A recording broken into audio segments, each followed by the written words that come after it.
तो हेलो मेरे future agriculture aspirants, मेरे कृषि योद्धाओं, कैसे हो आप सारे। ये वीडियो प्ले किया है आपने, मतलब कहीं ना कहीं आप कंफ्यूज हो बेटा। और हो सकता है जो आपके सीनियर्स, जो आपके रिलेटिव्स जो नए एग्रीकल्चर कॉलेजेस में पढ़ रहे हैं, वो कुछ कह रहे हैं कि आजा ले ले कॉलेज, कुछ कह रहे हैं कि नहीं मत ले, कोई मतलब नहीं है। आपके दिल के अंदर दो भाग हैं, एक जो सॉफ्ट कॉर्नर है वो कह रहा है कि यार ले ले कॉलेज, पूरे साल क्या करेगा, दोबारा तैयारी कैसे करेंगे, अगली साल इससे कम नंबर आए तो क्या होगा। और एक कह रहा होगा कि नहीं यार वहां जाके भी क्या करेंगे। तो सारे कंफ्यूजन में क्लियर करने वाला हूँ मेरे प्यारे बच्चों के। तो आज के वीडियो में हम यही बात करेंगे कि क्या मुझे नए सरकारी कॉलेज में जाना चाहिए। तो देखो, दो जवाब होते हैं, यस और नो। ठीक है, किसी भी चीज के दो ऑप्शन होते हैं, एक तो अच्छा पहलू और एक खराब पहलू, एक तो पॉजिटिव और एक नेगेटिव। तो मैं इसका जवाब, क्या मुझे नए सरकारी कॉलेज में जाना चाहिए, इसका जवाब मैं आपको यस और नो में नहीं दूंगा। जो दो रास्ते हैं कि अगर आप जाओगे तो आपके साथ क्या क्या होएगा, और अगर आप नहीं जाओगे तो आपके पास और क्या क्या ऑप्शन रहेंगे, दोनों मैं बताने वाला हूँ बहुत क्लियर टर्म में। तो फिर आप अपने आप से पूछना, अपने आप चूज करना, क्योंकि डिसीजन आपका होना चाहिए। एक अच्छे एजुकेटर, एक अच्छे मेंटर का काम होता है कि आपको ऑप्शन ए और ऑप्शन बी के बारे में सारी चीजें बताना कि बेटा ऑप्शन ए अगर आप चूज करते हो तो जिंदगी आपको वहां लेके जाएगी, और ऑप्शन बी चूज करते हो तो आप वहां लेके जाएगी। अब आपको जाना किधर है, डिसीजन आपका रहेगा। तो शुरू करते हैं बिना टाइम खराब किए। इससे पहले मैंने एक वीडियो डाला था, जिन बच्चों के 170 से कम नंबर है वो क्या करे। तो कहीं ना कहीं वो और ये ऑडियंस मैच कर रही है, देखो समझना। क्योंकि जिसके 170 से कम है या 170 80 200 तक नंबर है, वही नए कॉलेजेस का ट्राई कर रहा है। उनको यूनिवर्सिटीज या पुराने कॉलेजों में सीटें बहुत कम चांस है मिलने के। तो कहीं ना कहीं उसके पास बहुत सारे कन्फ्यूजन है, तो कन्फ्यूजन्स को दूर करते हैं। तो देखो, मैं आज जितने भी नए कॉलेजेस हैं जो 2022-23 से खुले हैं, और अब की बार भी कुछ 4-5 कॉलेज ऐसे हैं जिनको आदेश दिए गए हैं कि ये स्टार्ट हो, तो लगभग आपके जो मैं बात करूं कॉलेजेस की, तो 35 प्लस ऐसे कॉलेजेस हैं नए। उनमें से 4-5 कॉलेजों की हालत सही है, बाकी 30 कॉलेज अगर मैं बात करूं तो 30 कॉलेज आज भी ऐसी स्थिति में है कि वो मरम्मत मांग रहे हैं, मरम्मत मांग रहे हैं। अब मैं जो रेटिंग दूंगा यहाँ पे ओल्ड कैंपस और न्यू कैंपसेस को, वो मेरे हिसाब से या फार्मर्स लव के हिसाब से नहीं दूंगा। जो आपका एक ऑटोनोमस वो चीज है, ठीक है, एक बॉडी बनाई हुई है, एक ऐसी अथॉरिटी बनाई हुई है, एक ऐसी कमेटी बनाई हुई है जो कॉलेजेस को रैंकिंग करती है। तो उसके आधार पे अपन बात करेंगे। चलो शुरू कर लेते हैं अपन। सबसे पहले मैं देखता हूं आपका कॉलेजेस में रैंकिंग देने का NIRF जो आपका है, national institution ranking framework, NIRF, उनके बेस पे, based on teaching resources, research and innovation, इन तीनों चारों चीजों के हिसाब से ये रेटिंग देता है कॉलेजेस को। तो मैं आज तुलना करूंगा नए कॉलेज और पुराने कॉलेजेस की, ठीक है। और ये जो है NIRF, ये ऑल इंडिया में कॉलेजेस को रैंकिंग देती है। तो मैं इसके बेसिस पे, जो इसके मापदंड हैं, जो इसके नियम रूल रेगुलेशन, उनके आधार पे आपको बताऊंगा कि एक नया कॉलेज और प्राइवेट कॉलेज, और सारी बात करेंगे वीडियो के एंड तक। तो सारी चीजें आपकी मैं क्लियर कर दूंगा बेटा। ये देखो NRIF रैंकिंग मेथड। अब मैं इधर तो लिख देता हूं इसको, एक बार अपन ये करते हैं करंट पेज, ठीक है। अब सही से आपको समझ में आ जाएगा। ये मेथड है जिनके आधार पे जो आपका NIRF है वो कॉलेजेस को क्या करता है, रैंकिंग करता है ऑल इंडिया में। और मैं इन्हीं के आधार पे मैं क्या करूंगा, राजस्थान में रैंकिंग करूंगा पुराने कॉलेज और नए कॉलेजेस में, ताकि आपको अंतर बता सकूं। और एंड में मैं एक बहुत ही अच्छी चीज बताने वाला हूं आपको। सबसे पहले इधर मैं लिख देता हूं न्यू कॉलेजेस, ठीक है बेटा। इधर मैंने लिख दिया न्यू और इधर मैंने लिख दिया ओल्ड कॉलेजेस। और अभी मैं सिर्फ गवर्नमेंट कॉलेजेस की बात कर रहा हूँ, प्राइवेट और प्राइवेट एफिलेटेड की बात नहीं कर रहा। ऐसे नए सरकारी कॉलेज जिन्होंने पिछली सरकार ने उनको खोल दिया और उनको हायर एजुकेशन डिपार्टमेंट के अंतर्गत दिया है राजस्थान में, और उनको लेके हमने धरने वगैरह भी दिए थे, पॉजिटिव रेस्पॉन्स आया था, पर ग्राउंड लेवल पर अभी तक रिजल्ट नहीं आया। अगर उनमें नहीं आया तो सितंबर में राखी बाद से, अगस्त में राखी बाद सितंबर फर्स्ट वीक में हम दोबारा से वही आंदोलन करेंगे। पर आप के दिमाग में बहुत सारी चीजें, क्योंकि देखो एक बच्चे को नए कॉलेजेस पसंद है, एक को नहीं पसंद है। हर बच्चे के अपनी जिंदगी को लेके, अपने आप को लेके, इस डिग्री को लेके अलग अलग गोल्स हैं, अलग अलग सोच है, अलग अलग उसको चीजें पसंद होती है। किसी को नया कॉलेज अच्छा लगता है कि चलो ठीक है मैं तो ले लूंगा, किसी को नहीं लग रहा है। तो सबके अलग अलग गोल्स है कि मैं BSc, आप अपने आप से ये पूछना कि बेटा आप BSc एग्रीकल्चर क्यों कर रहे हैं, क्यों कर रहे हैं आप। आपको आगे MSc करनी है, PhD करनी है, रिसर्च में जाना है, तो आपके लिए नए गवर्नमेंट कॉलेजेस नहीं है। आपके काम के नहीं है। और आपको सिर्फ डिग्री लेनी है तो फिर आप कहीं से भी ले लो, प्राइवेट अराइव्ड से। चलो ठीक है, वो बातें भी वीडियो के एंड तक करते रहेंगे। सबसे पहला जो NIRF रैंकिंग मेथोडोलॉजी है, उसके अंदर सबसे जो पहला है बेटा, उसको देख लेते हैं अपन। सबसे पहला है टीचिंग और learning and resources. Teaching learning resources, इसको बोलते हैं TLR। TLR का मतलब होता है बेटा, टीचिंग मतलब पढ़ाना, टीचर्स वहां के अध्यापक, क्या वहां के अध्यापक, वहां का सीखना, और वहां क्या क्या संसाधन है, रिसोर्सेज क्या क्या है, संसाधन क्या है। तो इसमें मैं 5 में से रैंकिंग दूंगा, 5 में से मैं रैंकिंग दूंगा। अभी मैं यूनिवर्सिटीज को कंपेयर नहीं कर रहा, मैं सिर्फ न्यू और ओल्ड कॉलेजेस को कंपेयर कर रहा हूं। तो 5 में से जो मैं, क्योंकि मैं रैंकिंग क्यों दे रहा हूं, मैं कौन होता हूं, सुन लो पहले। एग्रीकल्चर के 2 लाख से अधिक स्टूडेंट्स जो कॉलेजेस में पढ़ते हैं मेरे पास पढ़ रहे हैं, और इन टोटल कॉलेजों की सीटें होगी 5,000, और मैं बच्चों को पढ़ाता हूँ 15,000। मैं जो क्लास डालता हूँ उसको 15,000 बच्चे देखते हैं, और सारे बच्चे मेरे से टच में हैं, कहीं ना कहीं सोशल मीडिया पे, व्हाट्सअप पे, कहीं ना कहीं मेरे से टच में है। तो मुझे पता है उनके कॉलेजेस में क्या हाल है, क्योंकि उनके सारे सब्जेक्ट मैं अकेला करवा रहा हूँ। ठीक है, तो उस आधार पे 5 में से नंबर देता हूं।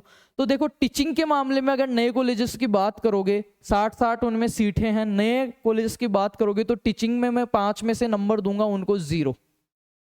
कितने दूंगा? 0। लर्निंग, सीखने के मामले पे मैं नंबर दूंगा उनको -1।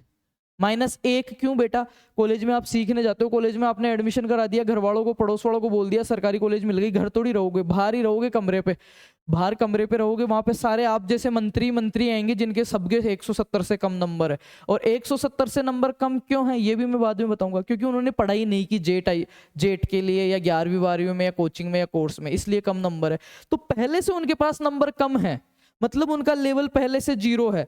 10वीं के बाद में 11वीं ढंग से नहीं पढ़ी, 12वीं ढंग से नहीं पढ़ी, जेट में ढंग से नहीं पढ़ा, इसलिए तो कम नंबर आए बेटा। क्योंकि जेट के पेपर में 11वीं 12वीं का ही पूछते हैं, ऐसा तो है नहीं तुम्हारे को RPVT का, नीट का पूछ लिया, नहीं ना, 11वीं 12वीं का ही पूछे। तो ये चीज एक्सेप्ट करो, आप ये चीज एक्सेप्ट करो अपने आप में। जिस दिन आप एक्सेप्ट करना लग जाओगे ना 50%, उसी दिन जीत जाओगे, सही रास्ते पे चले जाओगे आप। तो आपके 170-80 नंबर आए तभी तो आप नए कॉलेज देख रहे हो। और 170-80 क्यों आए? क्योंकि बेटा ना तो 11वीं ढंग से पढ़ी, अब कुछ भी रीजन रहा होगा, मैं ये नहीं कह रहा क्या रीजन, तेरी तबीयत खराब थी, पैसे नहीं थे, स्कूल में सही से पढ़ाई नहीं करी, टाइम नहीं मिला, अदर चीजों में लग गया था, कहीं फंस गया था बाबू सोना में, कोई बैंक का काम करने लग गया था, XYZ कुछ भी रीजन होगा, मैं रीजंस पे बात ही नहीं करता। पर ये चीज एक्सेप्ट करो फाइनली आप एंड ऑफ द डे कि भाई मैंने 11वीं भी ढंग से नहीं पढ़ी, 12वीं भी ढंग से नहीं पढ़ी, उन सबको गोली मारो, मैंने जेट की कोचिंग भी ढंग से नहीं करी, इसलिए मेरे कम नंबर आ रहे हैं। अब फ्रेशर बच्चे टेंशन मत लेना, जिन्होंने इसी साल 12वीं पास की उनके लिए भी मैं रास्ता बताऊंगा। पर मैं जो बच्चे 1 साल का ड्रॉप कर रखे हैं उनकी, तो पहले तो उन्होंने बिल्कुल अच्छा नहीं पढ़ा, ठीक है, इसलिए उनके कम नंबर आए। अब जब वो नई कॉलेज में जाएंगे और नई कॉलेज के अंदर वो क्या करने, पढ़ने, तो पढ़ने के तो मैंने 0 नंबर दिया, क्योंकि स्टाफ वहां पे 0 स्टाफ है, कोई काम का स्टाफ नहीं है। दूसरा मैं बात करता हूँ सीखना, सीखोगे क्या? -1 नंबर दिया, कमरे पे रहोगे ना पूरे दिन, तो वो आप जैसे ही महामंत्रियों की एक कमेटी बन जाएगी, अध्यक्ष, उपाध्यक्ष, ठीक है, जिला अध्यक्ष, सारे बना के तुम एक कमेटी बना लेना, सारे दिन 3 पत्ती ताश खेलोगे, कमरे पे पड़ो रहोगे। तो उसमें जब आप पहले से आपका बेस वो था, पहले आपने सुविधाएं मिली, तब नहीं पढ़ी, तो बिना सुविधाओं के क्या सीख सकते हो? मैं तो उम्मीद करूंगा नहीं आपसे कि आप कुछ सीख पाओगे। तो मैं उसमें ज्यादातर 99% चांस यही बनता है कि बच्चा सही दिशा की बजाय गलत दिशा में जाए, गलत एक्टिविटीज में फंसता है और गलत चीजें सीखता है, इसलिए मैंने -1 नंबर दिया है। अब आता है रिसोर्सेज के नाम पे -1 नंबर है। आपको वॉशरूम जाने के लिए, लड़कियों के लिए वॉशरूम तक नहीं है वहां पे, कुछ कॉलेजेस तो ऐसे हैं, अखबार में भी आई है, मैं मेरे मन से नहीं कह रहा हूँ, बच्चों ने धरने भी दिए हैं, ठीक है। तो रिसोर्सेज, संसाधनों के नाम पे क्लासरूम भी 0 है, पढ़ाई भी 0 है। अब आते हैं ओल्ड कॉलेजेस में। ओल्ड कॉलेजेस की बात करूँ, आपका फतेहपुर शेखावटी सीकर हो गया, सुमेरपुर पाली हो गया, आपका चिमनपुरा हो गया आपका, ठीक है। इनके अलावा भी बहुत सारे ऐसे कॉलेजेस हैं जो बहुत टॉप रैंकिंग में आते हैं, ठीक है। उनकी बात करूँ, टीचिंग स्टाफ उनमें मिलेगा आपको 5 में से मैं दे रहा हूँ यहाँ पे 4 नंबर, ऑल गुड। लर्निंग के लिए वहां पे अच्छे खासे बच्चे आएंगे आपके पास, ठीक है, जिन बच्चों के 250, 260, 70, 80 नंबर होंगे, एवरेज बच्चे आएंगे, तो आप अच्छा खासा सीख सकते हैं, उसको भी मैं 4 नंबर दूंगा। रिसोर्सेज को भी मैं यहाँ पे 4 नंबर दूंगा, 4 में से 5 में से। वो इसलिए क्योंकि वहां पे आपको सारे क्लासरूम्स मिलेंगे, डिजिटल पैनल्स मिलेंगे, लैब्स मिलेगी, फील्ड मिलेगा, प्रैक्टिकल नॉलेज मिलेगा, सारी चीज मिलेगी। चलो दूसरे पॉइंट पे आ जाते हैं बेटा। दूसरे पॉइंट पे आ जाते हैं। दूसरा पॉइंट है internships and practical knowledge. Internships and practical knowledge तो मैं बताऊं, ये जो पुराने कॉलेज है ना, टाइम टू टाइम बच्चों को बाहर घुमाने भी लेके जाते हैं। कभी दिल्ली ले जाते हैं, कभी आंध्रा ले जाते हैं, कभी कर्नाटका, कभी तमिलनाडु। इनके कॉलेज ट्रिप्स होते हैं और 15-15 दिन के ट्रिप्स जाते हैं। नहीं हो पता तो पूछ लेना किसी को, फतेहपुर वाले कॉलेज का पूछ लेना, सुमेरपुर पाली का पूछ लेना, ठीक है, कुम्हेर वाले का पूछ लेना। बहुत अच्छी अच्छी जगह लेके जाते हैं इनको, ठीक है। तो वहां के लिए मैं इनको रैंकिंग दे रहा हूं मैं 5 में से वही 4। और नए कॉलेजों में तो घूमने के लिए आपको क्या मिलेगा, आपका एरिया जहां पे आप सारे दिन गंडक मारो, बढ़िया, कोई दिक्कत नहीं है, कोई प्रैक्टिकल नॉलेज नहीं है, कोई टीचर ही नहीं है, तो कहां से आएगा प्रैक्टिकल नॉलेज। आगे बात करते हैं student strength and including doctor student. कुछ पुराने कॉलेजेस हैं जहाँ पे पीएचडी भी चल रही है, इसमें मैं इसको क्या कहूंगा, गुड कंडीशन में। इनको मैं क्या दूंगा, इसमें बैड कंडीशन है। स्टूडेंट स्ट्रेंथ 60 सीटें हैं, पर 60 के 60 बच्चे आपस में नहीं जाने, क्योंकि जाते नहीं, बच्चों की गलती नहीं है, जाएंगे नहीं। इसमें एजुकेशन सिस्टम की गलती है, आपकी गलती नहीं है। पर मैं लास्ट में बताऊंगा आप क्या चेंजेस कर सकते हो, क्या बेटर कर सकते हो, ठीक है। आगे देखो, फैकल्टी स्टूडेंट रेशियो बिल्कुल खत्म, जिसको क्या कहूंगा मैं, खत्म, 0। स्टूडेंट फैकल्टी 60 स्टूडेंट, कोई में 2 टीचर है, कोई में 3 टीचर है, बच्चे पूरे सब्जेक्ट फार्मर्स लोग से पढ़ रहे हैं, अपने आप मेहनत कर रहे हैं। इधर क्या करूंगा मैं, इसको 5 में से कितना दूंगा, 3.5 और 4। एवरेज कॉलेजों की बात कर रहा हूं मैं, जो पुराने हैं, कि उनमें अगर 10 टीचर चाहिए तो 7-8 टीचर तो आपको मिलेंगे। 10 के 10 भी हैं, पर मैं बात कर रहा हूं कि 7-8 तो मिलेंगे ही मिलेंगे अच्छे टीचर। असिस्टेंट प्रोफेसर लगे हुए, गेस्ट फैकल्टियां नहीं मिलेगी, assistant professor net JRF clear करके वो वाले टीचर मिलेंगे। आगे बात करते हैं faculty with PhD and experience. इसको भी मैं इसमें 0 करता हूं। कहां से आएगा, पीएचडी कहां से होगी, सरकारी कॉलेज जो है ना, आपके जो आर्ट्स की कॉलेज हैं, सरकारी स्कूल हैं, उनकी बिल्डिंगों में चल रही है। अभी तक तो उनको सामान नहीं है, उनके पास डीन के पास बैठने की कुर्सियां नहीं है। उसके बाद में देखो financial resources and utilisation, FRU, financial resources. इनके पास बजट 0 है। जब हम मंत्री जी के पास गए थे, उन्होंने यही कहा था कि मैं यूनिवर्सिटी के अंडर आज दे दूं इनको, और यूनिवर्सिटी भी लेने को तैयार है। जब हमने धरना दिया था B2 बाईपास पे इसी साल, तब यही मांग थी कि सबसे पहले तो हमारे जितने भी ये 34-39 कॉलेजेस हैं, उनको क्या किया जाए, उनको हायर एजुकेशन डिपार्टमेंट से हटा के उनके जोन के हिसाब से यूनिवर्सिटीज के अंडर दिया जाए, तो यूनिवर्सिटी अपने आप उनको सही करेगी। इस टाइम सिर्फ यूनिवर्सिटीज की क्या जिम्मेदारी, इन कॉलेजों के अंदर ये हायर एजुकेशन के डिपार्टमेंट के अंतर्गत आती है। अभी यूनिवर्सिटीज ने ले लिया। अभी यूनिवर्सिटीज की सिर्फ इतनी सी जिम्मेदारी है कि इन कॉलेजों में वो पेपर करवाएगी, और जो डिग्री देगी उसके ऊपर यूनिवर्सिटी का नाम आएगा, नीचे इनका आएगा। है सरकार के अंडर ही, पर डिपार्टमेंट अलग अलग हो गए। एग्रीकल्चर डिपार्टमेंट के हैं, तो एग्रीकल्चर यूनिवर्सिटीज के अंडर आने चाहिए ना, जोन के हिसाब से। यही तो मांग की थी मैंने, यूट्यूब पे जाके वीडियो देख लेना पड़ा है। पर है किसके, ये हायर एजुकेशन, उच्च शिक्षा विभाग के। और ये क्या है, सारे के सारे यूनिवर्सिटीज के अंडर है। इनमें ये जितनी भी व्यवस्थाएं हैं ना, ये सारी व्यवस्थाएं कौन करती है, यूनिवर्सिटी मेंटेन करेगी।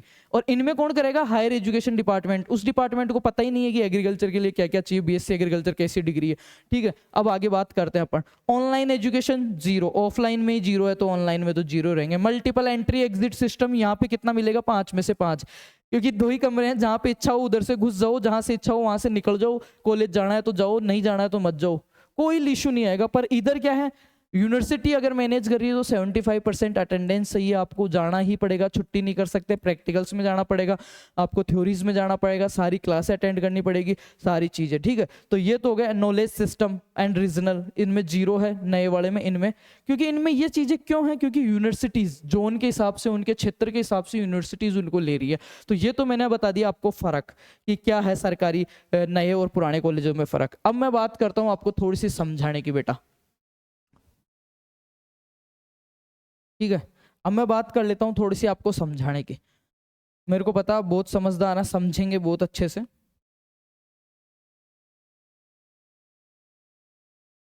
अब देखो, यहाँ पे मैं बता देता हूँ, कॉलेजें 4 प्रकार की है। एक तो होगी आपकी विश्वविद्यालय, एक तो हो गया बेटा आपका विश्वविद्यालय,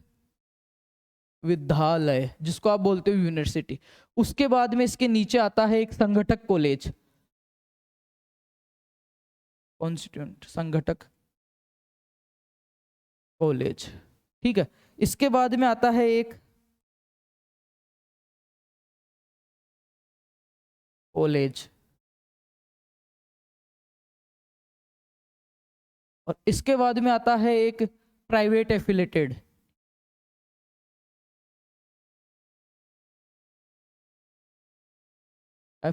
और इसके बाद में आता है क्या, प्राइवेट। दिख रहा है सब। इसके बाद आता है, ये रेड कलर नहीं दिख रहा है, यहाँ पे लिख देता हूँ मैं, प्राइवेट। इसके बाद में आता है प्राइवेट। अब समझना मेरी बात को थोड़ा सा, ये जो विश्वविद्यालय जो है वो है अपने पास 5 यूनिवर्सिटीज है अपनी। कितनी है? 5 यूनिवर्सिटीज है। कितनी है बेटा मेरे? 5 यूनिवर्सिटीज है। आपके बीकानेर जिन्होंने अब की बार पेपर करवाया और बहुत मजा आ रहा है, अभी तक कोई अपडेट नहीं है। उसके बाद जोधपुर, जोधपुर। उसके बाद आपकी हो गई आपके जोबनेर, जोबनेर। उसके बाद में हो गई उदयपुर, और उसके बाद हो गई कोटा। तो ये जो कॉलेजें हैं ये बच्चों को मिल जाएगी, जिन बच्चों के लगभग मैं बता रहा हूँ 72 से लेके या 75 से लेके, जिन बच्चों के, मैं मोटा मोटा बता रहा हूँ, कट ऑफ का वीडियो मैंने ऑलरेडी डाल दिया। इससे पहले मैंने कल एक वीडियो डालता 170 नंबर से कम वाले क्या करें, वो जाके भी आप देख सकते हो। ठीक है, 75 क्वेश्चन से लेके 80 क्वेश्चन तक राइट है उनको इन यूनिवर्सिटीज में मिल जाएगा। अभी एक वीडियो और आएगा जिसमें कंप्लीट राजस्थान की 11,000 सीटें हैं बीएससी एग्रीकल्चर के लिए, उन सारी कॉलेजों की लिस्ट प्लस उनमें कितनी कट ऑफ जाती है प्लस फीस कितनी है, वो सारी चीज बात करेंगे। 75 से 80 क्वेश्चन जिनके राइट है वो इनमें चले जाएंगे। अब इनमें 75 से 80 क्वेश्चन वाला जाएगा बच्चा, समझना, 75 से 80 क्वेश्चन राइट 120 में से, ज्यादा बड़ी बात नहीं है, 120 में से 75 क्वेश्चन राइट जब हुए तब उसका 11वीं प्लस 12वीं क्या था बेटा, क्लियर था। उसने पढ़ा था, कोचिंग कोर्स जो भी लिया था उसने ऑनलाइन ऑफलाइन, उसमें उसने मेहनत करी थी, तब जाके उतने क्लियर हुए हैं। तो उसका बेसिक क्लियर है और वो अच्छे सपने देख रहा है। और इन यूनिवर्सिटीज में जाएगा तो उनको अच्छा तो फैकल्टी मिलेगा, अच्छे उनको रिसोर्सेज मिलेंगे, अच्छी उनकी लैब्स मिलेगी, अच्छे उनको प्रोफेसर्स मिलेंगे और सारी चीजें अच्छी रहेगी, माहौल उनको अच्छा मिलेगा। उनके जो बेचमेट्स हैं सारे, वो सारे इन्हीं 75-80 क्वेश्चन वाले 300 प्लस नंबर वाले आएंगे। तो वहां पे एक अलग माहौल सेट होगा, वो बड़े सपने देखेगा और खुद को आगे एक्सप्लोर करेगा, आगे पुश करेगा, खुद को आगे शाइन करेगा। ठीक है, ये हो गई बात। अब आती है संगठक कॉलेजेस, जो मैं कह रहा हूं पुराने कॉलेजेस। ठीक है, तो पुराने कॉलेजेस जो हैं वो यूनिवर्सिटीज के अंडर चलते हैं, यूनिवर्सिटी के ही कॉलेज है वो, ये मैं कह सकता हूँ विश्वविद्यालय के ही कॉलेज है, विश्वविद्यालय के। इनके लिए आपको कितने नंबर चाहिए? लगभग जिन बच्चों के मैं कह रहा हूँ 65 प्लस या 65 प्लस से लेके 71 72 तक नंबर है, उनको ये सब मिल जाएगा पुराने कॉलेज। इनमें सारी व्यवस्था यूनिवर्सिटी देखती है। तो इसमें आएगा एवरेज बच्चा जिसने 11वीं 12वीं में भी थोड़ा सा पढ़ा था और जेट के टाइम भी थोड़ा बहुत पढ़ा और ठीक ठाक माहौल था, सारे बच्चे इसी रेंज के आएंगे जितने इतने क्वेश्चन है। तो ये इनको व्यवस्थाएं भी, अच्छे टीचर मिलेंगे, अच्छा वो मिलेंगे, तो ये भी आगे बढ़ जाएंगे। अब आता है कॉलेज, नए कॉलेज। ठीक है, सरकारी हैं पर ये चल रहे हैं किसके? उच्च शिक्षा विभाग के, उच्च शिक्षा विभाग के अंदर। यहाँ पे यूनिवर्सिटी की जिम्मेदारी है सिर्फ पेपर करवाना और सारी जिम्मेदारी है उस शिक्षा विभाग की, इसलिए वो जिम्मेदारियां अधूरी पड़ी है। यहाँ पे ये कॉलेज मिल रहे हैं आपको कितने? 45 से लेके 50 क्वेश्चन वालों को। मैं कह रहा हूँ 180 प्लस से लेके 210 तक ये जो बच्चे हैं। अब इन बच्चों में समझना आप, ये जो प्राइवेट कॉलेज है ना, अब इनकी बता देता हूँ पहले मैं, जो नए सरकारी है जो उच्च शिक्षा विभाग के अंडर चल रहे हैं, इनमें 180 से 210 वालों को मिल रहे हैं। अब 180 मतलब लगभग 120 में से जिस बच्चे ने 60, आधे होते हैं, आधे भी नहीं किया, मतलब जिसने 35% करके आया, जो फेल हो रहा है, जो पासिंग मार्क्स ला रहा है, क्या वजह रही वो मैं बाद में बात करूंगा, उनको मिल रहे हैं। तो ये बच्चा पहले से कमजोर है, पहले से कमजोर है। अब ये सपने देख रहा है बहुत बड़े, और ये जब इन कॉलेजों में जाएगा, और मैंने यहाँ पे बता ही दिया कि आपको रेटिंग देखे कि माहौल क्या है, जब ये पहले से वीक था 11वीं 12वीं में, फिर वो बड़े सपने देख रहा है और फिर ऐसी जगह चला गया जहाँ पे ना तो उसको कोई गाइड करने वाला, ना उसको पढ़ाई करने वाला, ना उसके पास ऐसे रिसोर्सेज, ना खुद को वो सिखा सकता, तो वो बच्चा कैसे सपने पूरे करेगा? उसको कहीं ना कहीं मात खानी पड़ेगी। कंपेरिजन इन बच्चों के और इन बच्चों के, तो वो सक्सेस रेट कम ही रहेगी। फिर वो क्या कहेगा? मैं तो बेरोजगार रहेगा, एग्रीकल्चर में तो बेरोजगारी है। अब चलो यहाँ तक भी ठीक है। अब ये आते हैं प्राइवेट एफिलेटेड, ये आपको मिलने लग जाते हैं आराम से। मैं बताऊँ आपको 120 नंबर से ऊपर वालों को सबको ही मिल जाएंगे। प्राइवेट एफिलेटेड वे प्राइवेट कॉलेज होते हैं जो यूनिवर्सिटी के अंडर चलते हैं, डिग्री उनकी देते हैं। व्यवस्था इनमें ना तो यूनिवर्सिटी देखती, ना उच्च शिक्षा विभाग, इनमें देखता है उनका मालिक, प्राइवेट होते हैं ये, डिग्री उनकी मिलती है। इनमें 120 वाले मिल जाएंगे। इनमें कुछ कॉलेजेस अच्छे हैं, बाकी ज्यादातर जो कॉलेजेस हैं चलो काम चलाऊ हैं, फीस ज्यादा है इनकी, काम चला हुआ है। फिर आता है प्राइवेट कॉलेजेस। प्राइवेट कॉलेजेस में ना तो डिग्री यूनिवर्सिटी की मिलती है, ना यूनिवर्सिटी का कोई तालमेल रहता है, ना उस शिक्षा विभाग का। ये क्या रहते हैं? पर्सनल होते हैं। इनमें पेपर तो यूनिवर्सिटी करवाती है प्राइवेट एफिलेटेड में, पर प्राइवेट में तो डिग्री भी खुद की, पेपर भी खुद का, अपने हिसाब से चलते हैं। इनको मैं सजेशन देता ही नहीं। और स्ट्रीम के लिए MBA BA, उनके लिए BTech के लिए बहुत बेस्ट है, पर मैं एग्रीकल्चर के लिए प्राइवेट कॉलेज सजेस्ट ही नहीं करता। तो ये तो हो गई बात अपने कॉलेजेस को समझने की। अब एक और चीज समझो आप, जो बच्चा अब की बार 12वीं पास किया है, फ्रेशर है, और उस बच्चे के लगभग 160 नंबर आ रहे हैं, और उस बच्चे को मतलब 160 का मतलब उसको ओल्ड और यूनिवर्सिटी कोई सा भी अच्छा कैंपस नहीं मिल रहा हो, और उस बच्चे के सपने बड़े हैं कि यार मेरे को तो बहुत कुछ करना, आगे एमएससी करना है, पीएचडी करना है, रिसर्च में जाना है, तो मैं उसको यही सजेशन दूंगा कि वो 6-7 महीने और तैयारी करें, नेक्स्ट टाइम वो बहुत बेटर करें और आराम से 300 प्लस नंबर लाके अच्छे कॉलेज में वो जाएं। क्योंकि नए कॉलेज में मैंने बता दिया क्या माहौल है। जिस बच्चे का ऐसा सपना है और जिसको ये लगता है कि मेरे से 6-7 महीने तैयारी नहीं होगी, मेरे को कुछ नहीं सीखना, मेरे को तो काम चलाओ काम है, मेरे को तो डिग्री लेनी है सिर्फ, तो वो नए कॉलेज में काउंसलिंग करवाए और नए कॉलेज में चले जाए, कोई दिक्कत नहीं है। और जिस बच्चे के और भी ज्यादा कम नंबर है, 50-100 नंबर ही है, और उस बच्चे को ना तो पूरे साल की तैयारी करनी, ना वो आगे बढ़ना चाहता, ना उसका डिग्री को लेकर ऐसा कोई सपना कि नहीं यार मेरे को तो ये चाहिए ही, तो वो क्या, वो प्राइवेट एफिलेटेड या फिर प्राइवेट में भी जा सकता है। पर मैं फिर से कह रहा हूँ, जो बच्चे खुद को अपने आप को, मैं ये कह रहा हूँ अगर 6 से 7 महीने डिग्री लेट ले लेना बेटा, 6 से 7 महीने डिग्री लेट ले लेना, एक बार तैयारी कर लेना, अगर अच्छा हो गया, मेरी बात सुनो, 6 से 7 महीने पहले डिग्री लेके क्या कर लोगे, 2025 में आप एडमिशन लोगे, 26, 27, 28 जुलाई तक आपको डिग्री मिलेगी, और ये मिल जाएगी आपको 29 में, ठीक है। 8 महीने का फर्क आएगा। 8 महीने पहले पन्ना लेके आप क्या कर लोगे? अगर आपके सपने ही बड़े हैं ना, तो मैं कह रहा हूँ 8 महीने त्याग देना, 8 महीने बाद ले लेना, पर अच्छी जगह से लेना। अच्छी जगह लेने का मतलब है आपका प्रैक्टिकल नॉलेज बढ़ेगा, आपकी स्किल्स बढ़ेगी, सारी चीज, आप एक बहुत अच्छा आदमी बन के निकलोगे वहां से, क्योंकि माहौल मैटर करता है। खीरे को खरबूजे को देख के खरबूजा रंग बदलता है, रंग ना तो बरण तो आवई, तो जैसे लोगों में बैठोगे वैसे बन जाओगे। और 4 साल बहुत लंबा टाइम होता है आपके लिए, तो आप खुद सोच सकते हो आपको क्या करना है। अब तो मैं फाइनल डिसीजन आपका बता देता हूँ कि आपका, मैं मेरे भाई होता, अब मैं सही सही बता रहा हूँ लास्ट बार, ठीक है, ये देख लेना, और कल वाला वीडियो नहीं देखा वो देखना एक बार जाके, तो बहुत सारे कंफ्यूजन आपके क्लियर हो जाएंगे।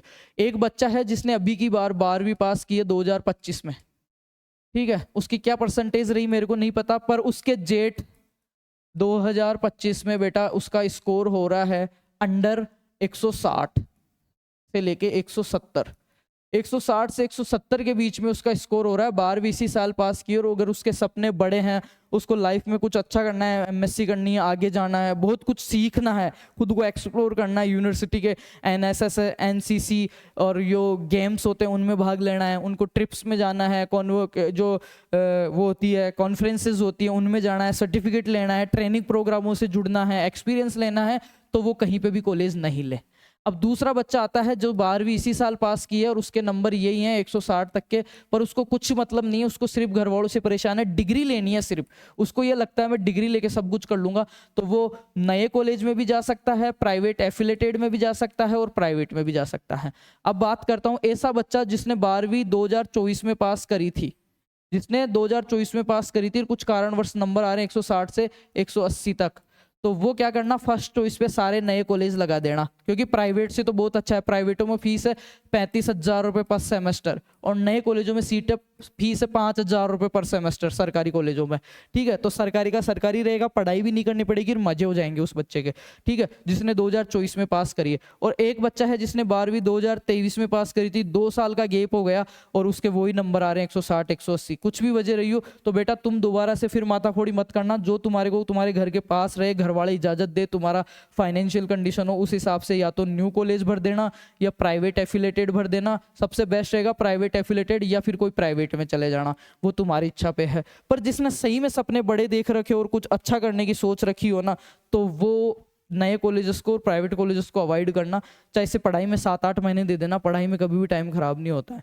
तो मैंने बताया कि नए कॉलेज में जाना चाहिए या नहीं जाना चाहिए, तो अपने आप से तुम सवाल करो कि यार मुझे जाना चाहिए या नहीं जाना चाहिए। अगर तुमको लगता है कि मैं पढ़ के, देखो ये जो नए कॉलेज हैं और जो प्राइवेट एफिलेटेड कॉलेज हैं और जो प्राइवेट कॉलेज हैं, ये कहीं भाग के नहीं जाएंगे। 8 महीने बाद आप अगले साल भी एडमिशन लोगे ना, इनकी अगले साल भी यही कट ऑफ रहने वाली है, तो कोई बड़ा बात नहीं है, आप अगले साल ले लेना यार, 8 महीने बाद ले लेना। ये इससे नीचे तो आपका शेर घास खाने से तो रहा भाई, आपको मांस नहीं मिला, आपने मांस के लिए ट्राई किया, ताजा मांस मतलब नए को वो अच्छे कॉलेजेस, वो नहीं मिला आपको, तो ये सूखा हुआ मांस तो मिलेगा, घास तो खानी नहीं पड़ेगी, इससे नीचे तो जाने से रहे। बात है 7-8 महीने की, तो 7-8 महीने लग जाए, पर ये जो डिग्री आगे के 70-80 साल आपके साथ रहेगी, आप सीखोगे, क्योंकि यहीं से फिर आगे आपके रास्ते खुलेंगे, चाहे वो प्राइवेट जॉब के हो, चाहे से वो एमएससी के हो, चाहे वो पीएचडी के हो, चाहे वो खुद के स्टार्टअप्स के हो, चाहे वो यारी दोस्ती को, यहीं से आपका सारा नेटवर्क बनेगा, क्योंकि अभी 12वीं पास करो आप कोरे पन्ने हो। ठीक है, तो ये तो बात हो गई आपके कॉलेजेस की। अगर यहाँ तक आपको समझ में आया और एग्री हो तो बहुत अच्छी बात है। अब मैं कुछ और चीज़ें आपको बता देता हूँ। अभी हमारा एप्लीकेशन आ चुका है जिस पे आपको जेट के 2011 से लेके 2025 तक सारे पेपर मिलेंगे। तो प्ले स्टोर पे जाइए, फार्मर्स लव ऐप का इंस्टॉल कीजिए। इसमें 2 कोर्स मिलेंगे आपको। 1 सितंबर से तो आपको जेट और सीयूटी की तैयारी कराएंगे गारंटी बेस। जिन बच्चों से हम पूछेंगे कि तेरे को कौन सा कॉलेज चाहिए और उस कॉलेज में एडमिशन नहीं करवा पाए तो उनसे फीस नहीं लेंगे, ठीक है। गारंटी बेस चालू करेंगे ऑनलाइन। इतना तगड़ा स्टडी मैटर अब की बार जो हमने तैयार किए थे, हमारी टीम ने नोट्स, सिर्फ एग्रीकल्चर के नोट्स तैयार किए थे 40 क्वेश्चन का, और उनमें से मिले कितने हैं पता है? 61 क्वेश्चन मिले हैं जेट के पेपर में। बायो के तो बाकी है। मतलब आराम से 120 में से है ना 85, 90 और 100 के बीच में हम मैटर देंगे। 100 क्वेश्चन का मैटर देंगे। बच्चे के गलत हो हुआ के कट कटा के भी 80 क्वेश्चन सही है ना, अगले साल जो भी बच्चा बेच ले रहा है ना, सबका यूनिवर्सिटी में एडमिशन कराएगा भाई, ठीक है। तो ये तो हो गई वो बात। ऐप इंस्टॉल कीजिए, इसमें आपको जितने भी राजस्थान के पुराने पेपर लगे हैं एग्रीकल्चर के, सारे पेपर, सारे विषयों का सिलेबस हिंदी में, प्रीवियस ईयर के पेपर, गाइडलाइंस सारी मिल जाएगी। इसके बाद में बात करते हैं हम क्या मुझे नए सरकारी कॉलेज में जाना चाहिए, तो वो तुम सोच लेना। 170 से कम वाले बच्चे क्या करें, इस पे मैंने ऑलरेडी वीडियो डाल रखा है। और इस वीडियो के डिस्क्रिप्शन में और मेरे इंस्टाग्राम प्रोफाइल बायो में एक लिंक डालूंगा जेट के नाम से, जेट 2026 या सीयूटी 2026। जिन बच्चों को लगता है कि यार बना लिया कि मुझे तो तैयारी करनी है, तो गूगल फॉर्म है फ्री, ये सारे ऑप्शंस हैं उसमें, ये आप भर देना, मैं आपसे कांटेक्ट कर लूंगा मोबाइल नंबर पे, ठीक है। इसके अलावा मैं थोड़ा सा और बता देता हूँ आपको। हमने जो हमारा प्लेटफॉर्म है फार्मर्स लव एप्लीकेशन, उस पर एक बेच लेके आए हैं अभी, मून स्टार बेच, सबको पता है, हमने लॉन्च कर दिया। और राखी बात से रेगुलर लाइव क्लासेस होने वाली है और बहुत अच्छी टीम और बहुत अच्छे कंटेंट के साथ। तो इसको भी आप ले सकते हो। 1100 पोस्टें हैं, क्योंकि अभी आप इनमें नए कॉलेज में जाओगे तो ना तो आप तैयारी कर पाओगे जेट की दोबारा, ना सुपरवाइजर की। आपके पास 2 बेटर ऑप्शन है कि सुपरवाइजर की तैयारी भी होती रहेगी, उसके बाद में भी आपको टाइम मिलेगा तो मार्च में सुपरवाइजर का पेपर दे लेना, मई जून में आप जेट का पेपर दे लेना। सुपरवाइजर में हो गया तो क्या जरूरत है कॉलेज की, सरकारी नौकरी लग गई। और नहीं हुआ तो तैयारी तो हो ही गई ना। 60 क्वेश्चन की तो एग्रीकल्चर वाले क्वेश्चनों की तो तैयारी हो ही गई ना कहीं आपकी। भाई केमिस्ट्री और बायो की नहीं हुई, पर 60 क्वेश्चन तो एग्रीकल्चर में से आते हैं, 40 तो वो, 10 केमिस्ट्री में, 10 बायो में, तो भी सिलेक्शन जितना मैटर तो आपके पास रहेगा। तो ये आप बेच ले सकते हैं। एप्लीकेशन पे जाना, एप्लीकेशन इंस्टॉल करना। अभी कुछ कूपन्स बाकी हैं, आप कूपन लगाना फर्स्ट 100। क्या लगाओगे? FIRST, फर्स्ट 100 कूपन लगाओगे तो आपके 1000 रुपये ऑफ हो जाएंगे। आप ये ले सकते हो। और इसके अलावा ये देखो कट ऑफ मार्क्स का मैंने डाल दिया था इससे पहले ही। तो ये चीज़ें हैं, आप जाइए एक बार ऐप इंस्टॉल कीजिए और बताइए हमारे को। और एग्रीकल्चर सुपरवाइजर का बेच लेना चाहते हैं तो आप ले सकते हैं। और अगले महीने से हम CUT ICAR का भी स्टार्ट कर रहे हैं, बहुत तैयारी के साथ, ठीक है। तो सभी को best of luck, thank you so much, समझ में आया होगा। नेक्स्ट वीडियो जो मेरा रहेगा, राजस्थान के जितने भी कॉलेजेस हैं, जितने भी सीटें हैं, उनमें फीस कितनी लग रही है, कौन सा कॉलेज कहाँ पे स्थित है, कौन सा किसके अंडर चलता है, कितनी सीटें हैं, वो कंप्लीट वीडियो लेके आऊँगा। थोड़ा बड़ा हो सकता है, बाकी वीडियोज़ को प्यार दो। इस वीडियो को एक प्यारा सा लाइक और कमेंट कर देना। और जितने भी आपके व्हाट्सअप, इंस्टाग्राम, स्नैप, टेलीग्राम जो ग्रुप्स हैं उनमें शेयर कर दो। आपके साथ वाले जो कह रहे हैं उनके साथ शेयर कर दो। बाकी सभी को best of luck, thank you so much, love you. मिलते हैं नेक्स्ट वीडियो में। उम्मीद है वो फॉर्म भरोगे, एप्लीकेशन इंस्टॉल करोगे। Thank you.